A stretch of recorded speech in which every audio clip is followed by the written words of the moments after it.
Hey there, welcome back to Featherwood Farm. I haven't done one of these in a little while. This will be a garden journal vlog, which was intended to share kind of the things that I get up to over a week that don't necessarily merit their own videos. However, it's been kind of crazy, busy schedule over here for me, so I think this probably are things that I was able to get the camera out for and happened over the course of a couple months. Because I believe I painted or I stained the rest of the fence here in April, I think it was. So yeah, that has been done for a long time, and you likely saw it in other videos.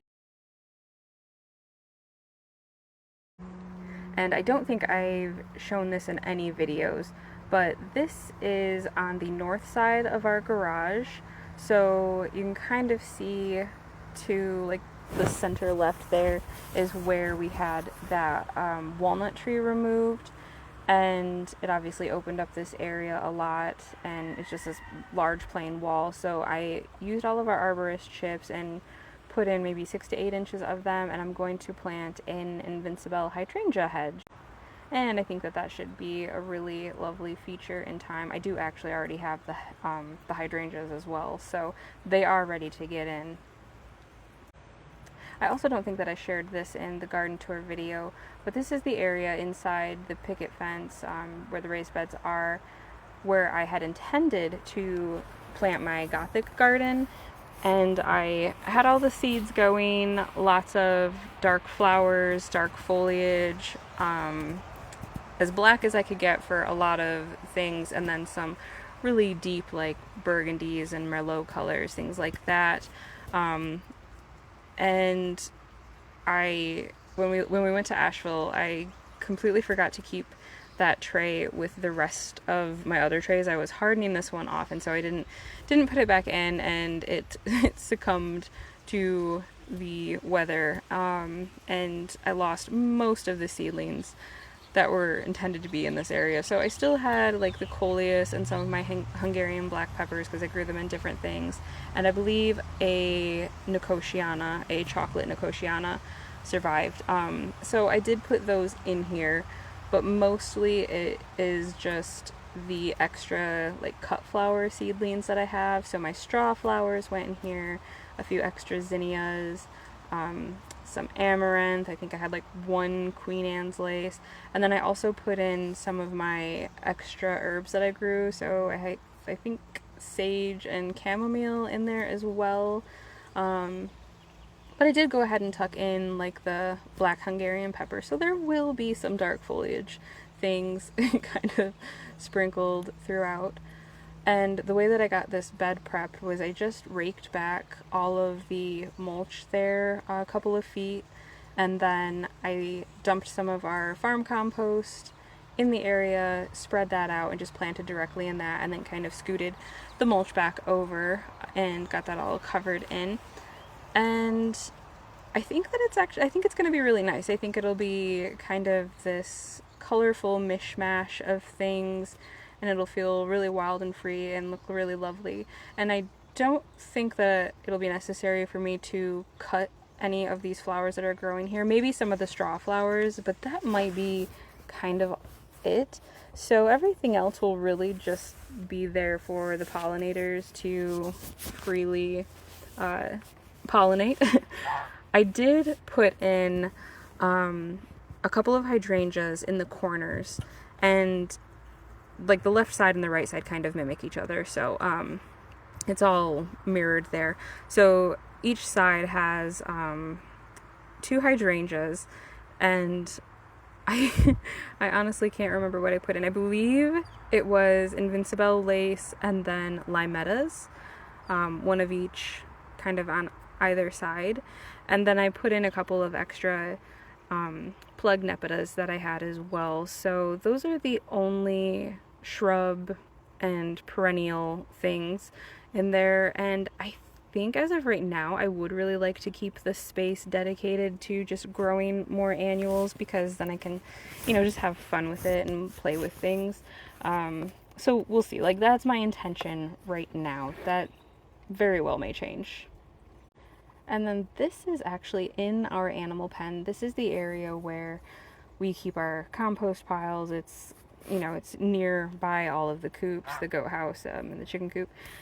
So it's really a matter of convenience. And the pile kind of in the back there that you can sort of not see, that is all of the stuff that is left over from kind of my spring dressing of this year. That stuff is ready to go.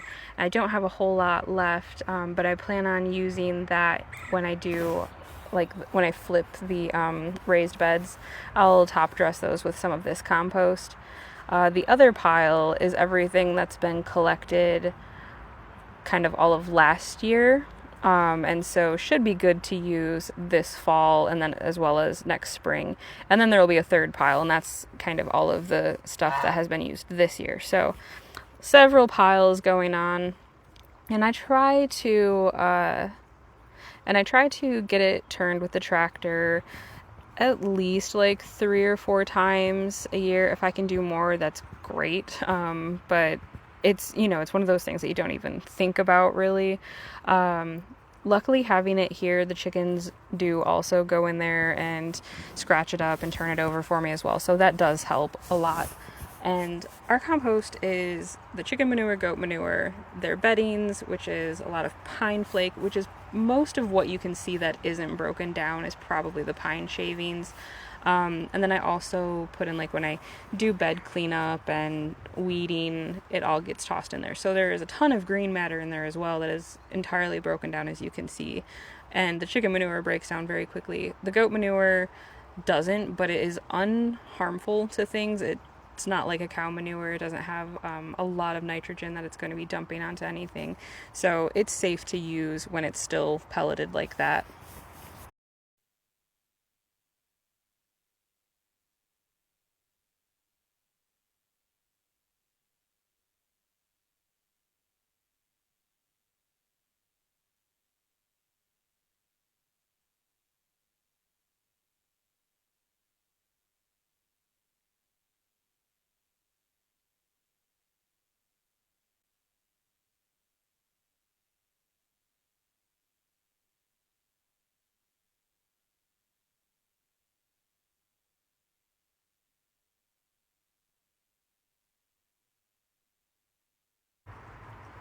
So this is a tub that I've had for several years now, and with our original batch of ducks that we had who have since passed, I used this as one of their main pools, and they absolutely loved it because they could really plunge down. It's 110 gallons, but at some point I lost the plug for it and didn't really, I don't know, I just didn't put it high up on the list of replacing that plug. I really should have, but I did not. And so our ducks now, the 2 Muscovies, Kara and Claire, they have not used the plunge pool. So when all of the hot weather was coming our way, and so I decided that I would get this cleaned up for them. I must have removed like 2 dozen spiders from this thing. And I used this Gorilla tape. It's like the Gorilla brand, like Gorilla Glue brand tape, and I've used this for a couple of other things where water has kind of been in the mix, and it is amazing. Like, it is impenetrable. I would say that this is likely similar to materials that they might use for like pool patches or something. And so I just put that on the inside as well as the outside where the plug was supposed to be, and crossed my fingers that it would hold water. Like I said, it's 110 gallons, but after getting it filled up and after several days of using it, it did. It held the water, which was great. So the ducks got to use that. They really enjoyed it. They didn't enjoy it in this part, because it was me tossing them in there, kind of telling them what to do. But yeah, like every day they spend oodles and oodles of time in there splashing around, and it's really great to see. I did put the goose in there as well, and I have a feeling he's maybe never been in a deep plunge pool. He did not know what to do, immediately jumped out, and I've tried to put him in several times after the fact, and he's not into it. The ducks can get in on their own. He has not figured out how to get in on his own, and I don't think he cares really. He's fine with the kiddie pool. So that is kind of a little catch up on things that have been done around here lately. I hope that I can kind of get back on track. Maybe not every week doing it, but every couple of weeks, because I am still, getting things done around here. So I figured I would leave this video on a little highlight reel of things in bloom around the garden. And I want to thank you for joining me today, and we'll see you in the next video.